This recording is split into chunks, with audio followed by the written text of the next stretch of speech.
Hey everybody, welcome back to Brainiac Baseball's 1983 Detroit Tigers season replay. We are going to take a look at the National League East. We're going to give them a little preview today. We don't often get a chance to take a look at the National League, and we kind of ignore them for the most part of the season unless, there's a major trade made or perhaps the All-Star game, I guess. But otherwise, we don't really look at them too often. And as you can see here, the synopsis on this title card for this season, you take a look at the win-loss records of the teams in the East, in which the New York Mets won the division and went to the World Series. And you can also see the National League MVP, which was Dave Parker of the Mets, batted .305 with 25 dingers with 105 RBI. Rick Ownby won the National League Cy Young Award. For the Mets, he went 23-8 with a .233 ERA, 180 Ks mixed in there. And something I think is pretty awesome is Fernando Valenzuela from the Dodgers was the Rookie of the Year. So he went 12-7 with a .3 ERA, 149 strikeouts. So a fun season for the National League East. A couple good performances from the Mets players. We're going to start off the National League East with the lowly Pittsburgh Pirates. They were the last place team. They went 67-95. Let's take a look at their lineup. We're going to switch it over to without DH, even though the National League has a DH now in real life, which I think is pretty cool. That's something I've hoped for a long time. We're going to take a look at the lineup for the upcoming 1983 season. They have Rick Peters. We traded Rick Peters over there for Rick Russell, and he's turned out to be an amazingly good center fielder for them. Bill Madlock, playing third base in 1983, Bill Madlock led the National League with a .323 batting average. So he still puts up pretty good numbers, batted .307 with 10 home runs in the number 3 spot. They have a rookie they're going to stick in the cleanup role, Jim Weaver. He's going to play right field. Let's take a look at Jim Weaver. He's choking up on the bat. You probably don't want that unless you're Barry Bonds, from your cleanup hitter. So that's not a good sign, but he looks like he's a pretty, well-developed all-around player. Maybe not so good with contact, huh? But a good defensive numbers, so maybe he'll be the Rookie of the Year for the National League. And then a bunch of just total scrubs here. Steve Nicosia. Vance Law had a good career. Doe Boylan, I don't know. And the hitman, Mike Easler. I like this guy's career. Look at how late in his career he got started, and he finished with over 2,000 hits. He didn't even become a regular everyday hitter until 1980 in real life, and you can see that's when we started our sim. So before that, he was kind of a nobody in the majors. It turned out to be a pretty damn good hitter. Then we take a look at the rest of the bench here with Yogi Berra's son, Dale Berra. You might remember that the Pittsburgh Pirates were a big part of the cocaine 80s. And at this point, they were not indicted in any way, but Dale Berra was one of those players. And I don't see anybody else on this team that was part of that I recognize anyway. I guess most of those players have been traded off. Hey, look, there's Reggie Jackson in AAA. Did he even play for Pittsburgh after we traded him? Oh, he got 2 games and 6 at-bats. He got 1 RBI. That was one of the worst trades I think I've done when I traded for Milt Wilcox over to the Yankees, and in return we got Reggie Jackson as part of that deal, and he absolutely did nothing for us in 2 seasons. Not even 2 full seasons, really. So, sayonara to Reggie Jackson. And let's see here. Do they have anyone of note? Do they have any hope for the future in Pittsburgh? Benny DiStefano, he sucks. Bob Melvin, pretty decent catcher in his time. Not a good hitter, but Mike Alaga, did we trade him over there too? It seems like we must have. He was in the Tigers farm system. He was a quadruple A player, lots of power, not a lot of anything else to offer. Mike Devereaux, pretty solid outfielder. Rafael Belliard, good defensive shortstop, and actually was an all-star, if you can imagine that. Hey, Mike Greenwell. I love Mike Greenwell. I wouldn't mind having him on my team. Really great player for Boston in his time. Luis Polonia, Joe Girardi. So they have some names, right? I don't know if how long it's going to take for these single A players to get to the majors, and I don't know if Pittsburgh, being in the position they're in last place, is going to have a lot of money to develop them. They really need to clear out their AAA team here and move some of these other minor leaguers up through the system. Okay, so that's going to do it for the offense for the Pittsburgh Pirates. I almost said Steelers. Let's take a look at the pitching rotation. Yeah, their ace last year was Dan Warthen, who is probably best known for being a pretty damn good pitching coach in real life. But now Pascual Perez will take over the number one spot. Rick Rhoden mixed it. Oh, wow. Pascual Perez went 10-20 last season. Let's take a look at him a little closer.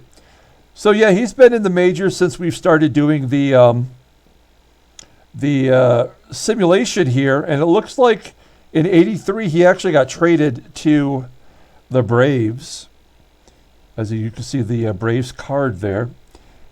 So, yeah, Tim Lawler, we traded him over there as well. He pitched for us a little bit. 6 games in relief, and he got lit up. So not a great go-around in Detroit for Tim Lawler, but we traded him to Pittsburgh, got 16 starts, and not completely embarrassing himself, especially for a last-place team. So, and Rick Jones, owner of one of the worst baseball cards of all time, the 1977 Seattle Mariners first-year card, where they basically photo painted his whole picture. It's pretty horrible. Okay, let's take a look at the bullpen. It looks like Gene Pence has lost his closer's role, despite having a pretty good season. They're going to give it to Scott Medvin, who I barely remember. And they got Larry Anderson, they got Mark Lee, Bob Long, and Alfonso Pulido. Let's take a look down their minor league system for pitching. Anybody of note? They got the Candyman, John Candelaria. Actually, some pretty good numbers. And one time led the National League in ERA. But he's not even a starter because of his endurance being so low. So at age 28, he's in the minor leagues and looks like he's basically a September call-up. I bet he'll be the first one called up if someone gets injured. There's Joe Beckwith, former Tiger. We could not make this guy work for us.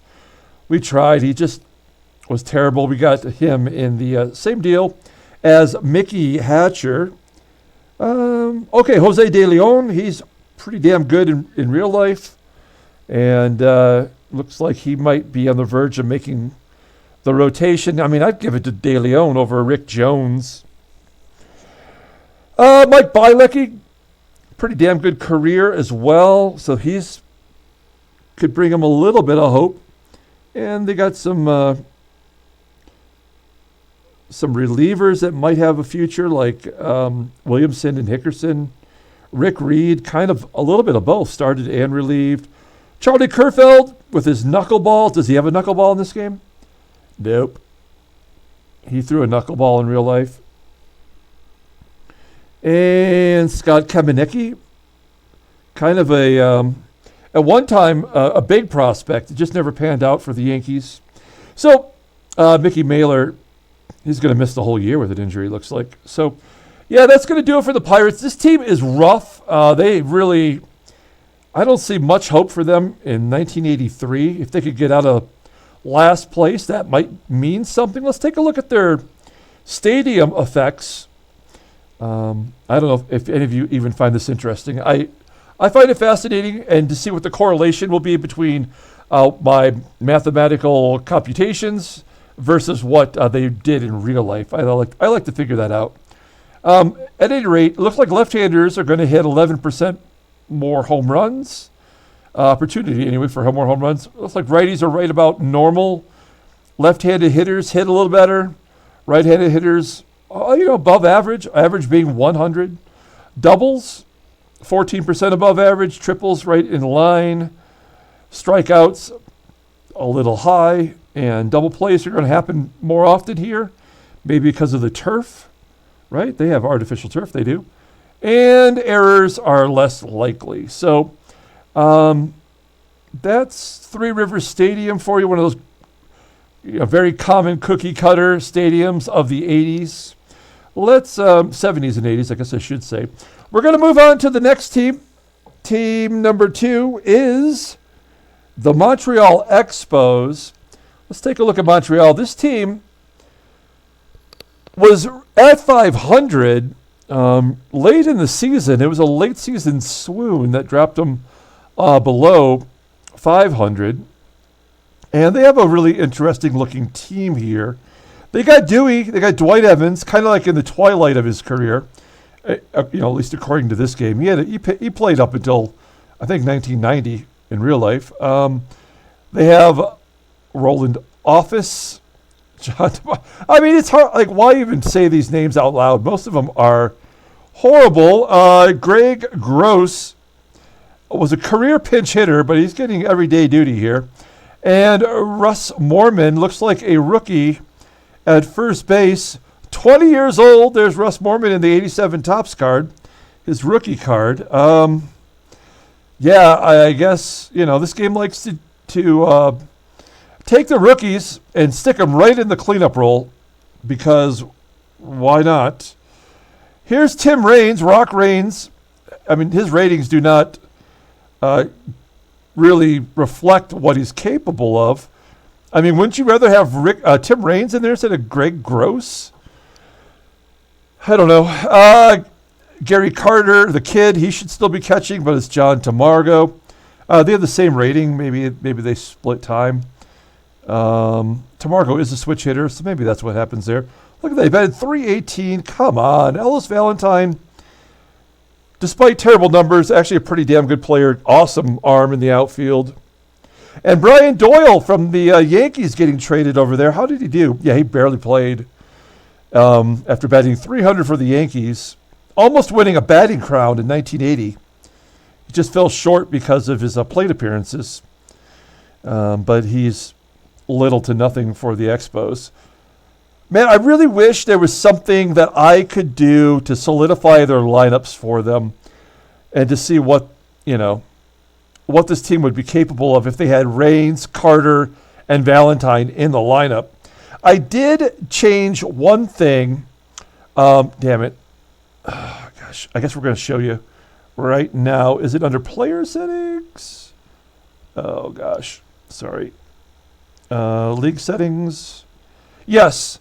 So under artificial intelligence, right? So this is the AI for the all the other teams in the American League and National League. So platooning, I have plus 10%. I did that last year as well. And stats versus scouting, I moved it up another 10% to 20%. So the game will consider what the stats are for the players during the season over what the ratings in this or the scouting might actually say. So maybe their actual performance will help keep players in the lineup. Let's just quickly get back to the Expos lineup and look through the minor league system here. I mean, not a lot here. Tony Bernazard, pretty good player in the majors. Looks like he can't even get out of AA. Brad Mills. Brad Mills was Nolan Ryan's strikeout that passed Walter Johnson, which happened in 1983. Tim Wallach. Oh, come on. Tim Wallach with a 73. That's ridiculous. Come on, man. That drives me crazy. There's Dave Valley. Decent catcher. Terry Francona. Gosh, I'm not seeing anybody. Oh, Brady Anderson. hit 50 home runs one year from the leadoff spot. We all know that, I guess. And Tom Lampkin. I love Lamp. Okay, let's take a look at the pitching staff for the Expos. They traded away Scott Sanderson last year to the Yankees. Did they get anybody in return? I don't even remember. I see a lot of ex-Tigers on here, like Andy Replogle, which one of my worst managerial decisions. I decided to give him the closer role coming off this great 15-game September call-up with 17 strikeouts in 18 innings. And then we started him off in the closer's role in 1981, and he just couldn't get anybody out. Walked everybody. And it looks like he had an okay season. I mean, ERA-wise, terrible, I guess. But didn't give up a ton of hits for the Expos. And anyway, now he's in the bullpen. But let's talk about the starters. Steve Rogers is the ace of the staff, as you might expect with that name. Bill Gullickson. Wow, terrible record. Bill Gullickson once won 20 games for the Tigers in real life. I think it was 91. Charlie Lay, David Palmer, and Hal Dews. Bob James is their closer. And just schlub upon schlub, Elias Sosa also pitched for the Tigers. Bob Stanley, former Tiger. We tried. This guy just could not pull it together. I don't feel so bad about it because he's done terrible in Montreal as well. We even tried to get this guy to be a starter for us. He filled in the early days of the Milt Wilcox injury. Just could not get it done. Joe Hesketh, awesome. This guy should be in the bullpen at least. Yeah, because he's a 3 or 4 inning guy, middle reliever, long reliever. Okay, so they have Mike Moore. They got from Seattle. He could be in there. Actually, he looks really good. Good numbers. Tim Burke, a great closer in his time. Matt Young, okay, starter for Seattle. Don Paul, Jeff Parrott, Tuki. We have Greg Catteray. Well, his ratings are terrible, but he was actually good in real life. Roberto Hernandez, that's the reliever whose number I wore when I played baseball, 39. Bob Kipper. And that's going to do. I mean, they actually have some pretty decent names here. And some really good numbers. Tim Barrett, I don't even remember. But he's rated at 90. And they have just all these schlubs in AAA. So, I mean, Montreal, this could be a 500 team if they could straighten out their lineup a little bit. I mean, they have. I mean, even with these low ratings, I mean, look at Tim Raines. He had 20 stolen bases in 53 games. This guy should be tearing it up in the National League. And anytime you can have Dwight Evans in your lineup, this guy should be your cleanup hitter if you're not going to start those guys. Anyway, we can sit here and debate the Montreal Expos. Let's take a look at the Stade Olympique. I have no idea if I said that right. Olympic Stadium. We'll call it that. Oh, man. Their offense is going to suck. Their left-handed hitters, 27% less likely to hit home runs. Not so good for the righties either. Left-handed hitters, a little bit better than average. Righties, average. Doubles, that happens a lot. 41% above the major league average. Triples, not so much. Strikeouts won't happen too much here. Double plays, a little bit below average. And errors are less likely in this stadium. Artificial turf, that'll do it. And, I mean, this, it's tough. Because if you take a look here look at the home run totals from last season compared to the American League even. San Francisco had the most home runs with 128. So, I mean, obviously not even a home run a game average. And then look at the American League, where the leader was 192, and we had 180. So, that's kind of hard to swallow when you can't even get a home run a game. Again, you also have pitchers batting. So we'll take that into consideration. We're going to move along to your Chicago Cubs. Cubbies, this team, again, a team that fell below 500 as the season waned, and they suffered a couple of injuries, but all in all, I love this lineup. I mean, we got the Stegosaurus, Dave Stegman.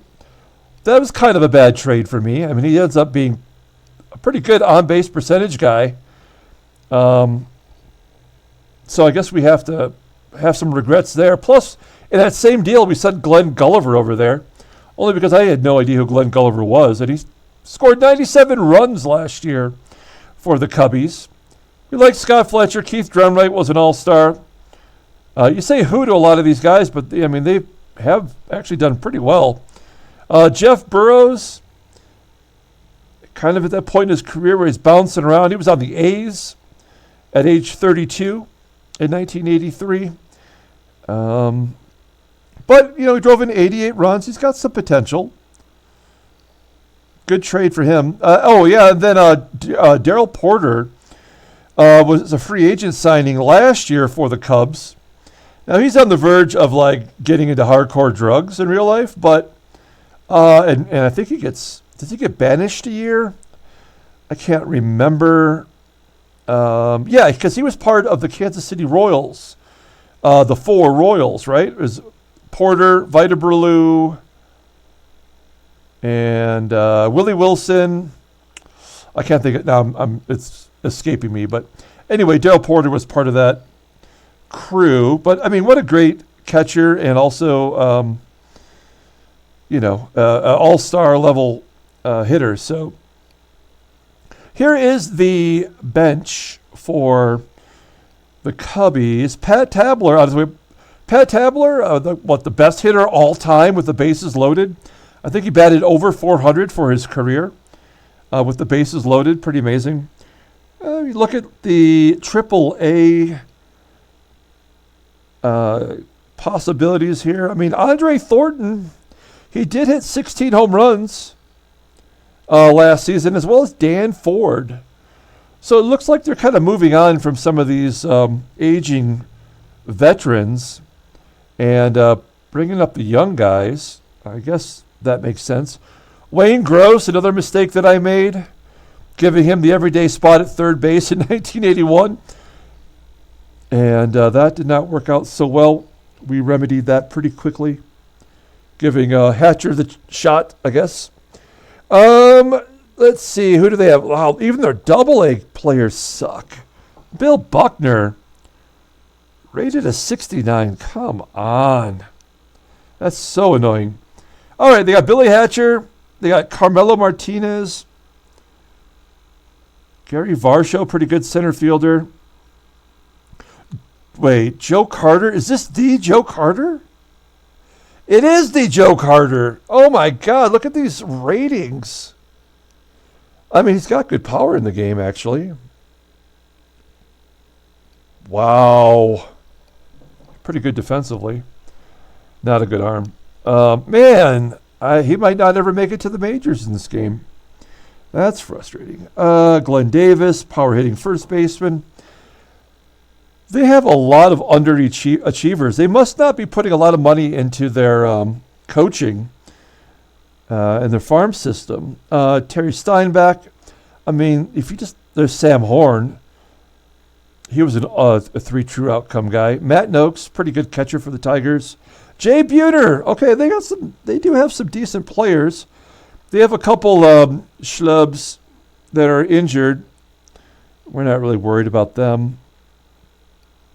Man, they have some great names in the minors that that are just never going to make it, other than maybe a fourth outfielder type situation. That's a shame.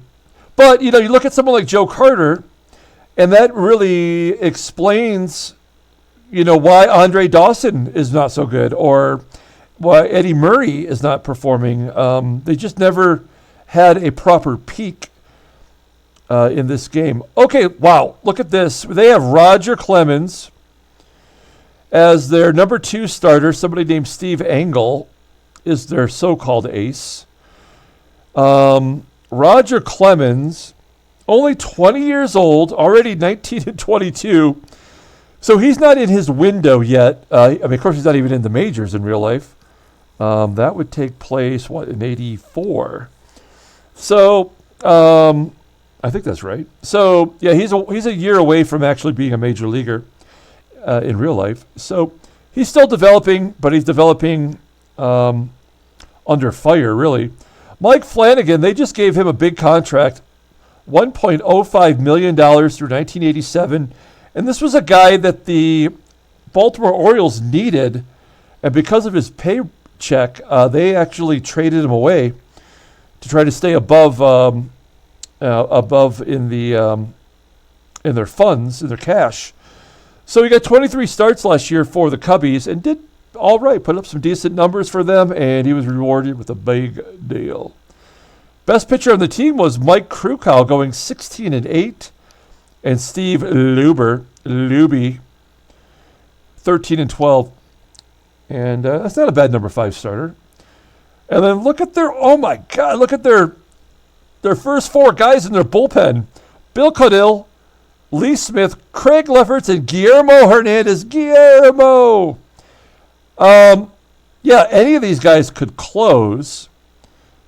And, I'm not a big fan of lefty closers, but, Willie Hernandez was an MVP and a Cy Young Award winner in 1984 for Detroit. So they got Bob Myrick and Doug Capilla. Take a look at the AAA. This is the all-70s club here, man. These guys, they could help you, but not by much. I love Lamp. Mark Lemongello, Lynn McGlaughlin. Let's take a look at the AA. Here's where things get at least a little more interesting. No big names here, but some good ratings. Mike Schooler was a closer for Seattle at one point. Storm Davis. Good numbers there. Oh, they have Doc Gooden. Come on, can you imagine a rotation with Roger Clemens and Doc Gooden? That would be sweet. We're probably not too far away from that happening. If you look at his ratings, that's not very impressive. I guess he's still got some developing to do. But he was in the majors by age 20, right, Freddie? So I think, I don't know. Maybe he's just not performing well in the minors, and his ratings are not going up. And that's about all they have here. So there's a couple huge names for the Cubs. Let's take a look at Wrigley Field. Will the ball be flying out? You could pretty much bet on it. The Cubs, Wrigley Field. Oh, those fan base, they are drunks. They are enthusiastic. Okay, left field, 27%. Homers by righties up 15. Left-handed batters and righties both pretty decent. Doubles are up, triples are up, home runs are up. Strikeouts, below average, interesting. Double plays, pretty good. And errors, less likely. Wow, this Cubbies, I don't know about their offense exactly, but who's hits left-handed in this lineup? Where are the lefties? Glenn Gulliver, Darryl Porter, I suppose. They didn't even have a 20 home run hitter last year. They will this year. They are going to be clobbering it. Like we saw with the Toronto Blue Jays, if you haven't seen the American League East or the American League West, maybe the American League's not your thing, but in Exhibition Stadium in Toronto, it is going to be 100% more likely left-handed batters hit home runs. It's a 200 rating. I cannot wait to see what happens in Toronto, especially when we get there with Gibby. Okay, we're looking at the next team in the lineup after Chicago. It is going to be the Philadelphia Phillies. Okay, let's take a look at the Phillies here. Wow. Okay, so they have Kirby Puckett. He's been traded around he's played for a couple okay, so he got traded from Minnesota, obviously. I thought he played somewhere else before Philadelphia, but maybe other than his 1980 season, this is his first year where he really got to put some at-bats together, and he looked pretty good. Not a lot of walks. 18 walks, 111 strikeouts. That he's got to work on. Maybe he will, maybe he won't. Julio Franco, I mean, his rating sucks. What a great hitter he was. Lonnie Smith, we like him. 29 stolen bases. Tom Barrett at second base had 44 stolen bases. We're taking a look here at the bench. Hey, they got Rhino. He could be playing second base right now, or I guess he could play shortstop as well. How is he not beating out Tom Barrett? Well, I guess his rating isn't as good. That's weird. Tim McCarver still holding on with a 57 rating. Bob Durnier. Okay, so this falls back on me a little bit. Bob Durnier was an everyday center, a player for the Phillies. He was their third baseman, though, right? And he never played third base in his life. So I did switch him over to center field, where he got one game. He's got a good defensive rating, but I guess Lonnie Smith is the better player. I would agree with that.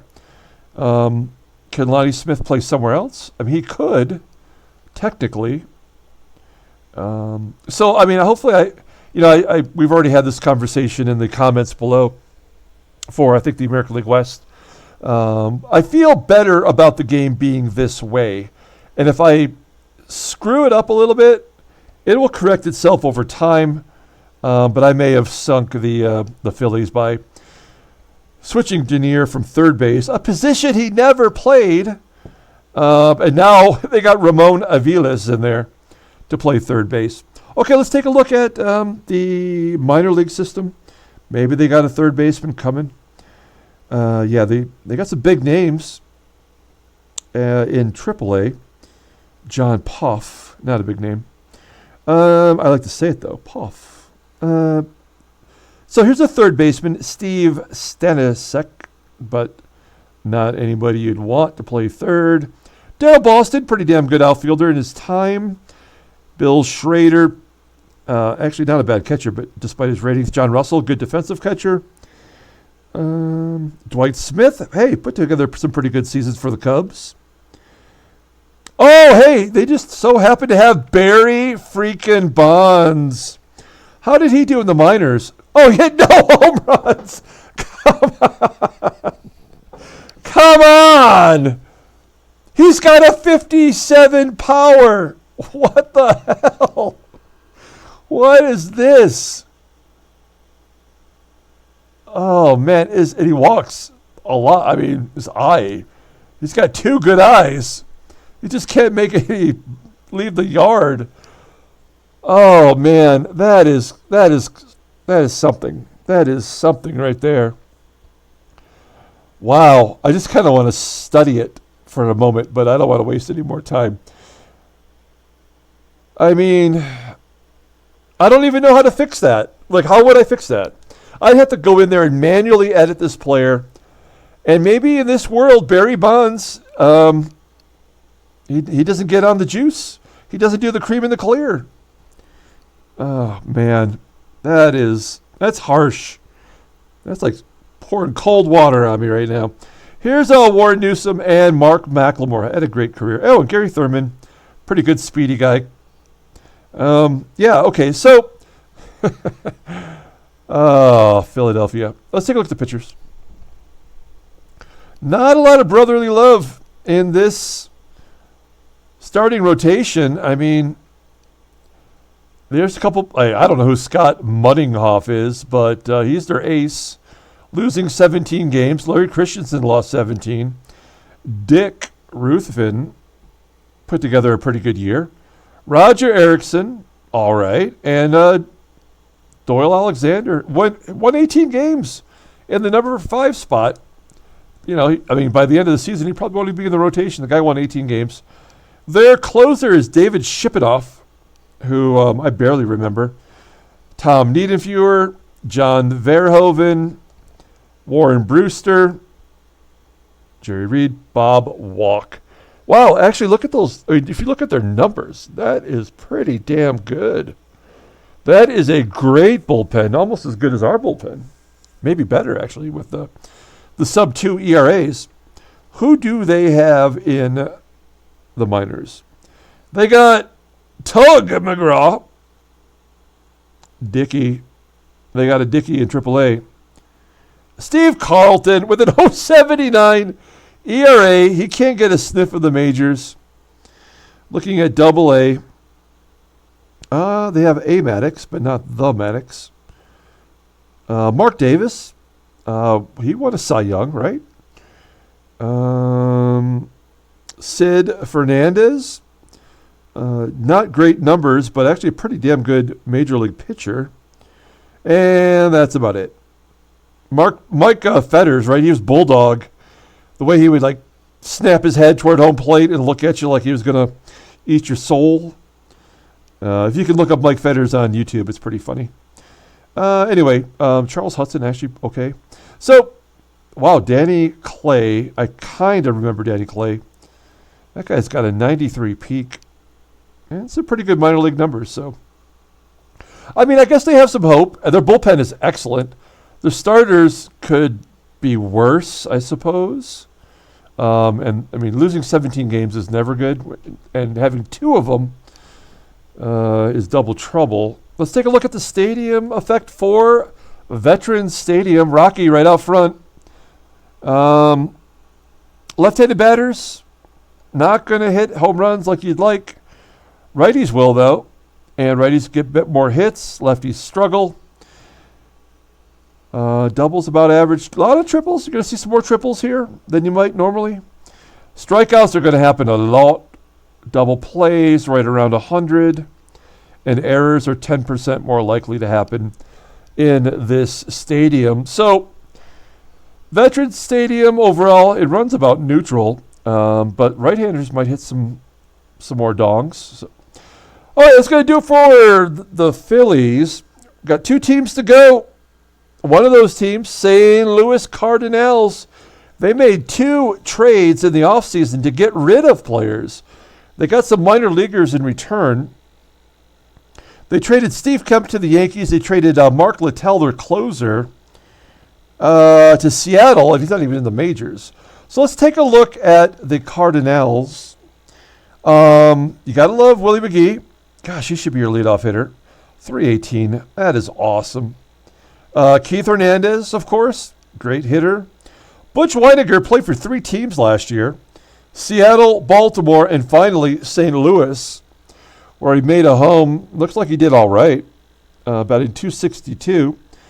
He was a 2-time All-Star catcher. Did he go to the All-Star game last year too, I wonder?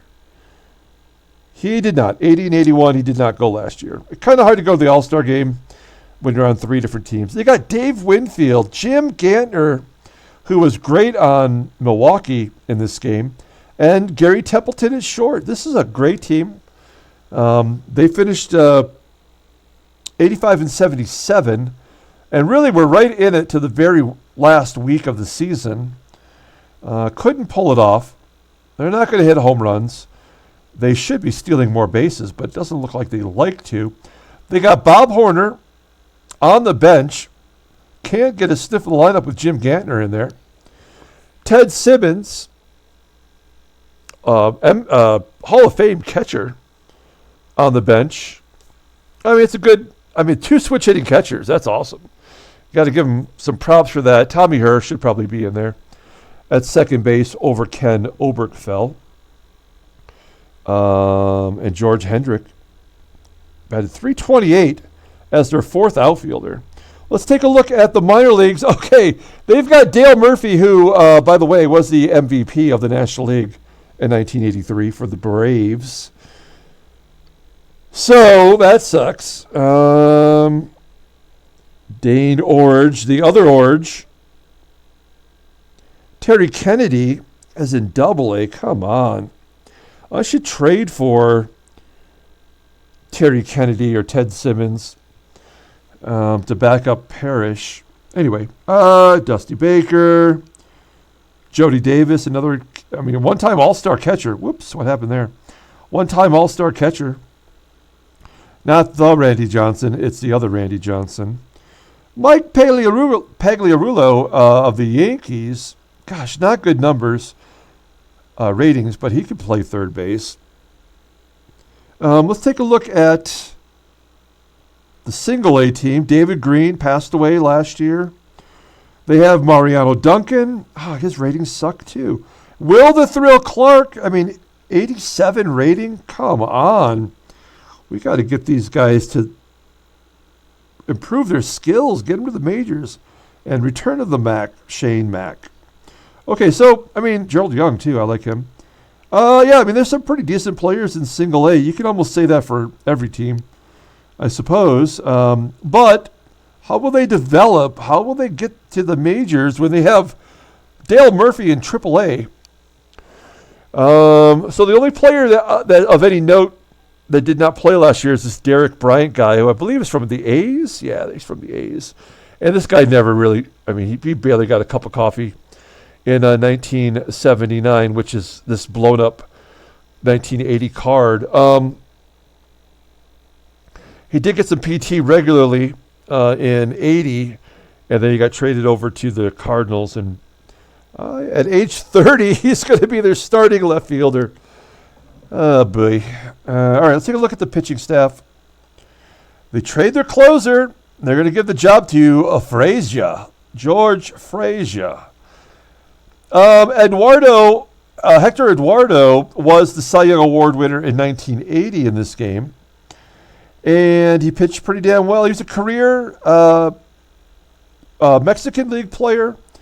I love that the game includes Mexican League players, even if they've never made it to the majors. That's fun for me. And look what he's done. He's been pretty damn good, 38 and 26 overall.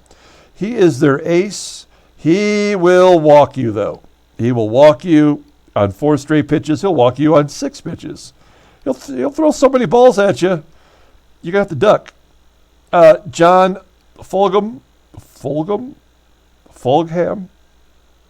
I don't know. Ed Olmsted, Pete Vukovich, who we already deliberated on him losing. He won the Cy Young in the American League in 1982 in real life, but it should have been Dave Stieb, and we already went through that, so we're not gonna relitigate it. Here's Danny Cox. We like him. He should be better. Jeff Lottie, Littlefield, Gibson Alba, Ryan Kurosawa, and Ralph Cinderella will get the spot abandoned by Littell. Hey, they got Bob Forsch.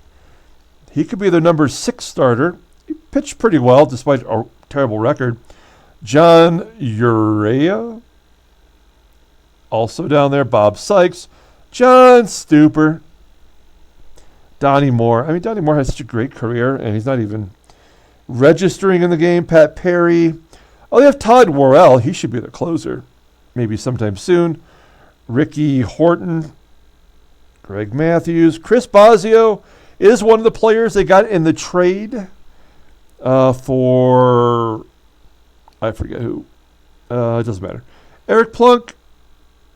BJ Surhoff's brother. They got Dibbs, one of the nasty boys.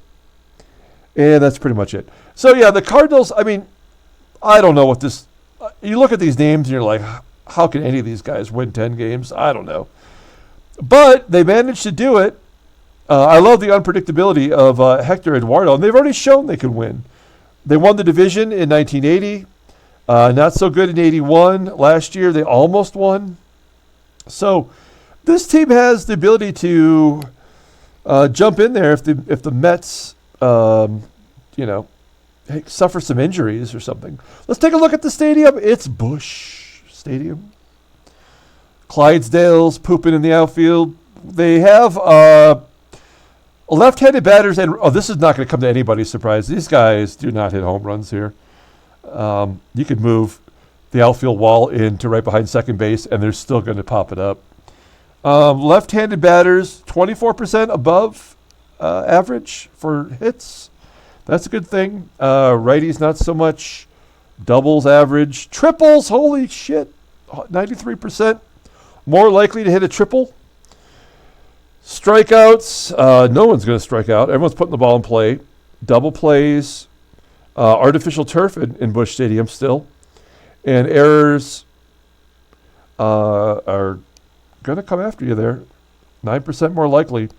So Yeah, the Cardinals, a pretty good team, but they're not going to, their offense isn't going to do it for them. They're going to rely on their pitchers. They had 87 home runs, and that wasn't even the worst. The Dodgers were the worst. That's hard to even fathom. But we're going to flip to the next team, which is Freddie's New York Metropolitans. This is a team that is probably going to win the division. I guess we'll take a look and see what Shea Stadium is set up to do for the Mets. Wow, it's weird having Danny Goodwin, your first baseman, batting leadoff. But he did have a great, he was the MVP in the 1980 season for the American League, right? I believe with those 122 ribbies. And then and he just keeps getting traded. And why not? Because his numbers are falling. He batted .222 in his time with the Mets last year.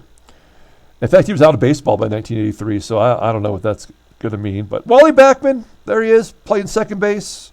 I bought him a beer once in Las Vegas. You're welcome. Hubie Brooks, Dave Parker. This guy just won the MVP. We're going to go ahead and stick him in the sixth spot. Jose Marino, a career minor leaguer, Mexican League player, did get some real time in the majors. How was this guy not the rookie of the year? I guess Fernando makes more sense. 33 stolen bases, 23 home runs, 82 RBI.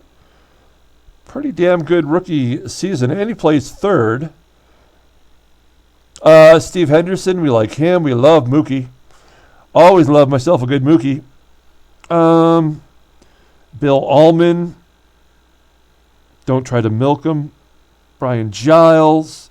Let's take a look at the minor league team. This is where things get a little shady. Joel Youngblood, at one point last year, was leading the National League in home runs, and then they traded for Parker, which I guess it's kind of hard to disagree with that now that he won the MVP.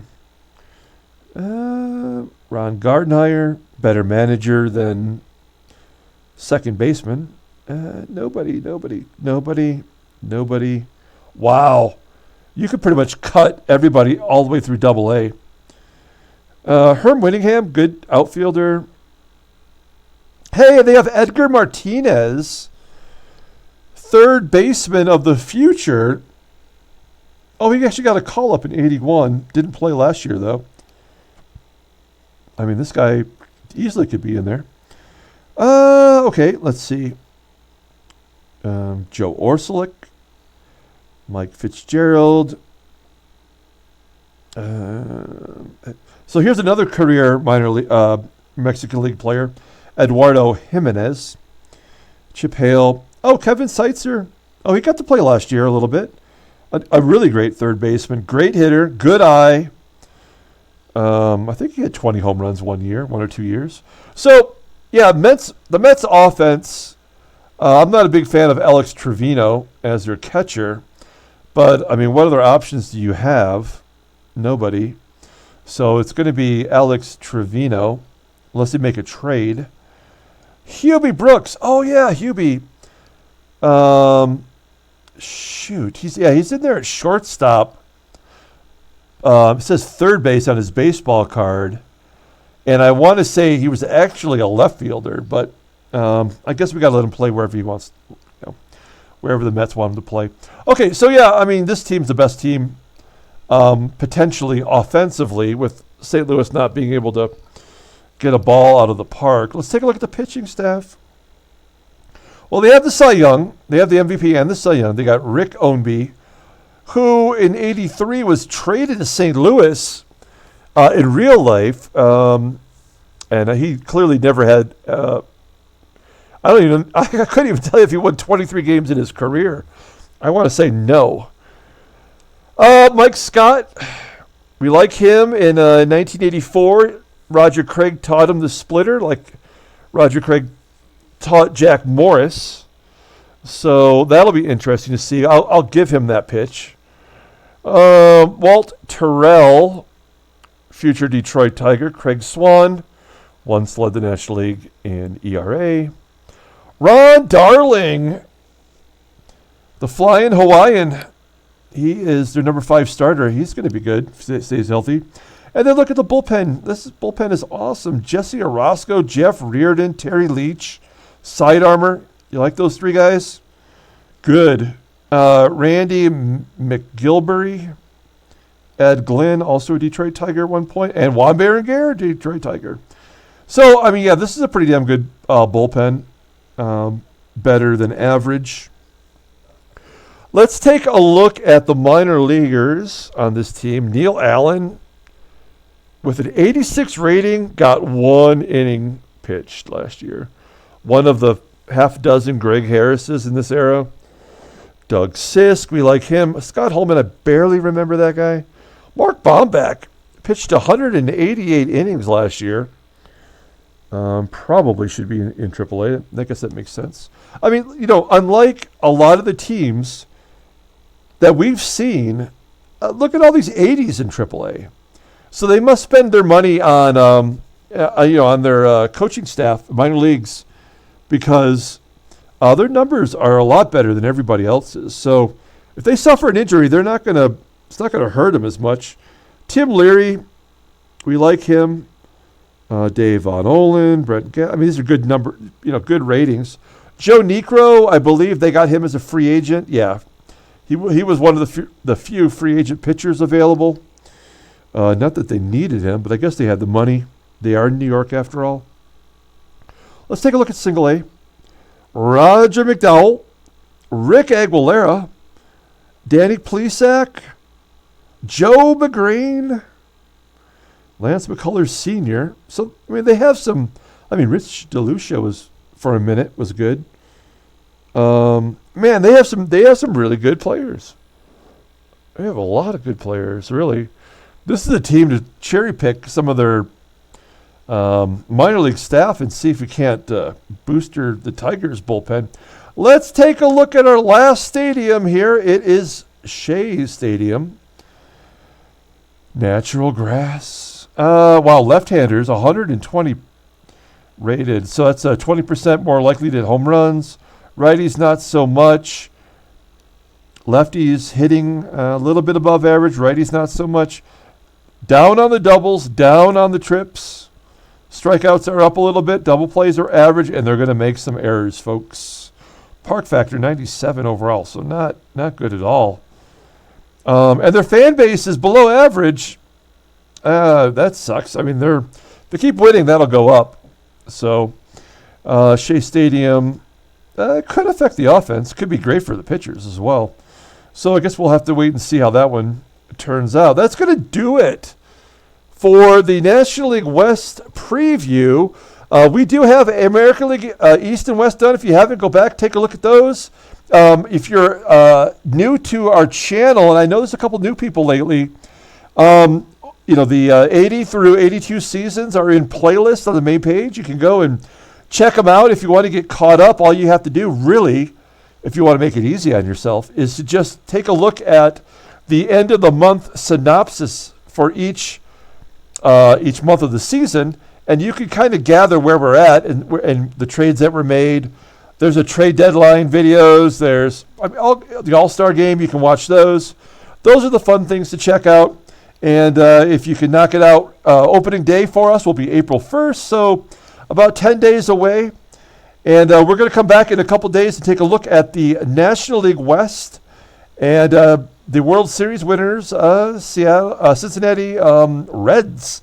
We'll highlight them. So that's going to do it for today. Thanks, everyone, for following along. Until tomorrow, everyone, have a great night.